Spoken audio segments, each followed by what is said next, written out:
as it is spoken in this language and referred in this teaching, Shiva stands for Alpha and Omega, awareness, pure awareness. It stands for unmanifest and manifest reality at once. It transcends it all. It is all. It's one without a second.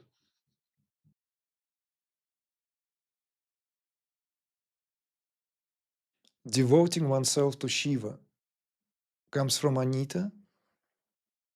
A little bit of background, quite a bit of background, but I will just give a brief overview. I'm 48, mother of 7-year-old. My process started 20 months ago when I had a strong intention to improve my life for my son, and booked a session with life coach whose meditation videos I found surprisingly blissful. I joined his regular online meditation and trauma healing classes and realized after some profound experiences that I was undergoing a spiritual awakening. I can pinpoint 3 risings, one up into my belly, one to my heart, and one that stopped above the throat. I also experienced an explosive head crown clearing during one of the webinars. So I found myself surprised when, in my Christian based prayer time, I felt the desire to devote myself to Shiva. I went along with it as I had learned in the past months that it's best not to ignore my instincts, even if they make no sense to me at the time. The next day, I saw your Instagram post and realized that it had, in fact, been on the great night of Shiva that I made that promise, not a festive day that I had been aware of. Since then, I have had few subtle experiences that I wouldn't have noticed without your videos. A pop at the back of the head and a piercing feeling at the back of my right eye. Apart from the head crown clearing, none of the aforementioned experiences took place during meditations and webinars. Question. I suppose my rather naive question is, what have I done? What does it mean to devote oneself to Shiva? Could you speak to this in general terms? Perhaps also in connection to any desires I may still have regarding relationships and career. I used to be a very driven person on those subjects, but at the present I have no clarity on my desires in either of these. Well, I don't know what you have done. That I cannot answer that question.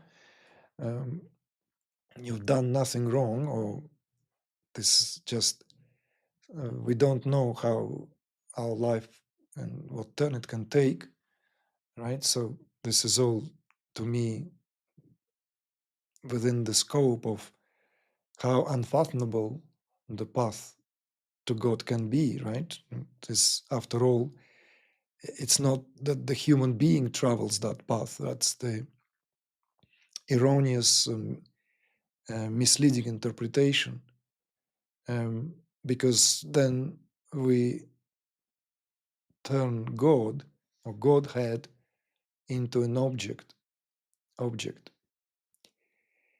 and we cannot turn awareness into an object because it is not. Awareness is not an object of our contemplation. If anything, and if we are to use the Shaivites language here,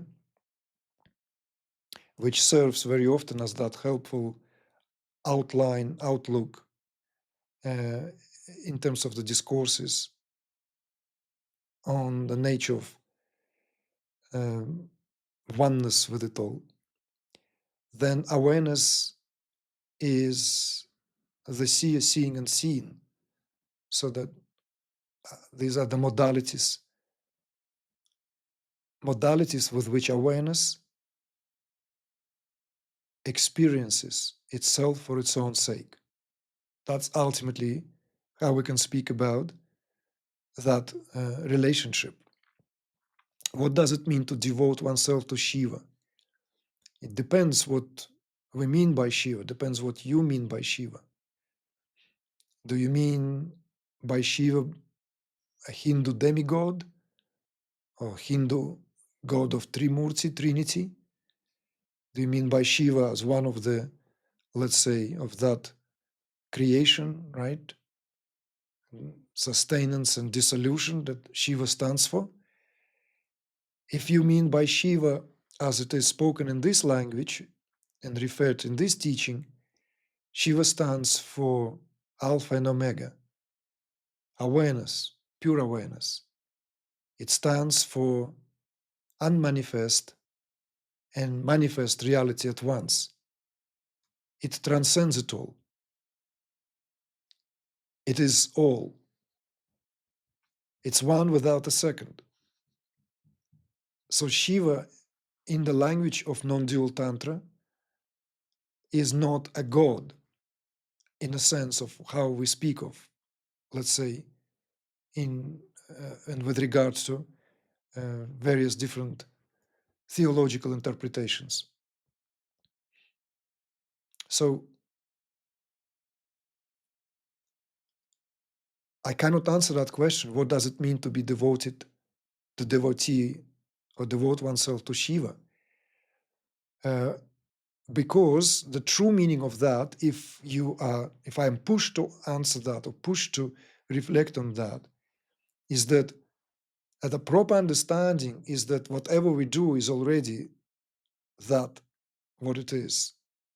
The proper understanding, proper monistic understanding, that it is this individual, this you and I, is awareness in disguise.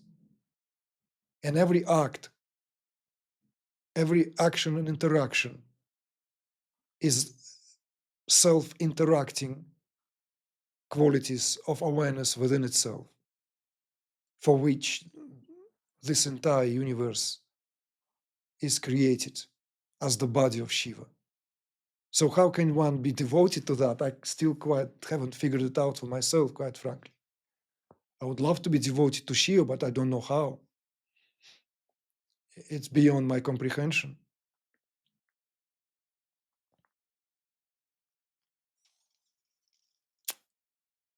So I don't know if I can help you with that. But if you have that inner propensity, then perhaps you are the one who have something that even propelled you to put it into this language the way you did.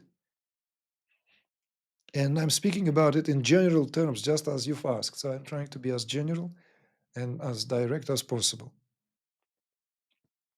But then you ask something interesting here, perhaps also in connection to any desires I may still have regarding relationships and career. I used to be a very driven person on these subjects.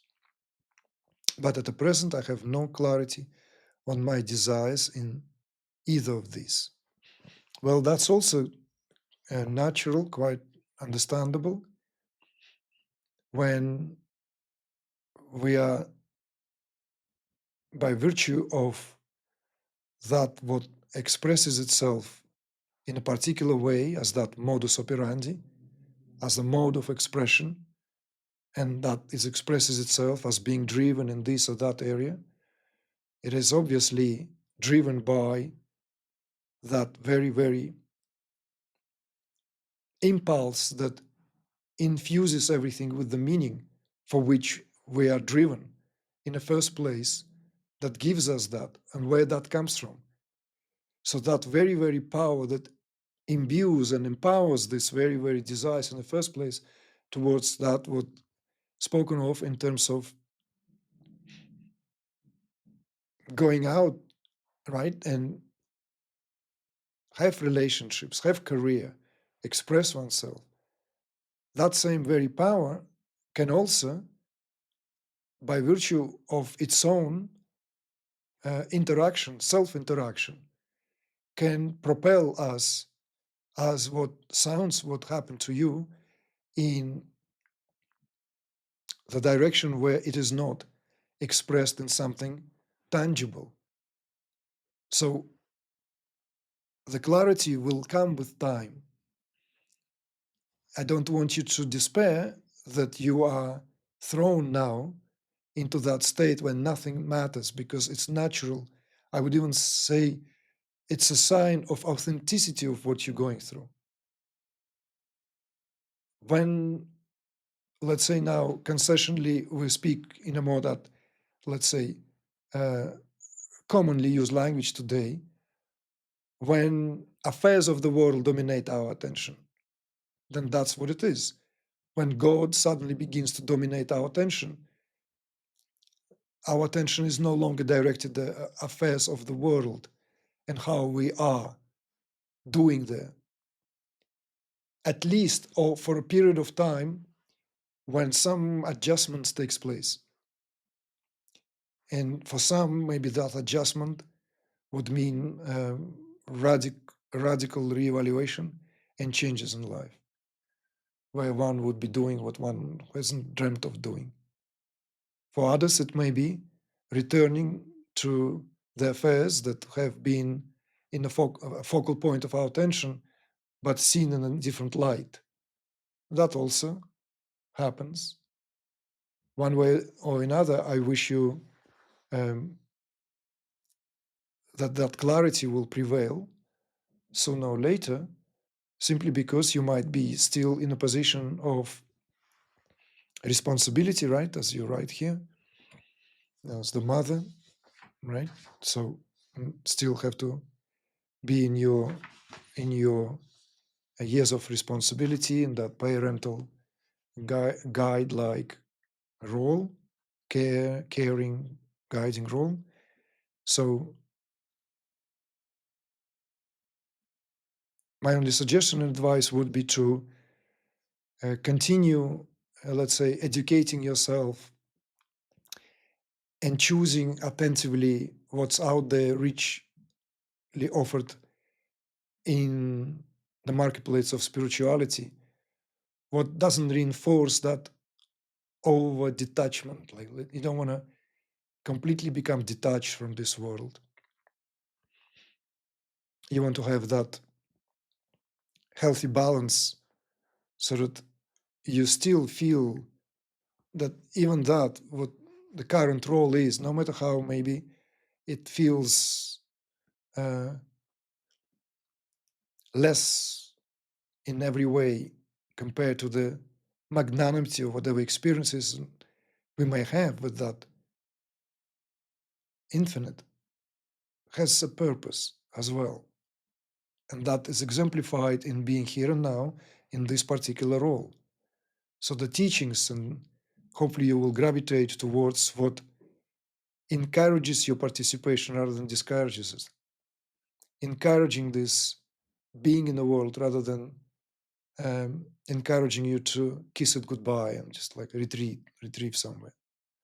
That's my only suggestion here.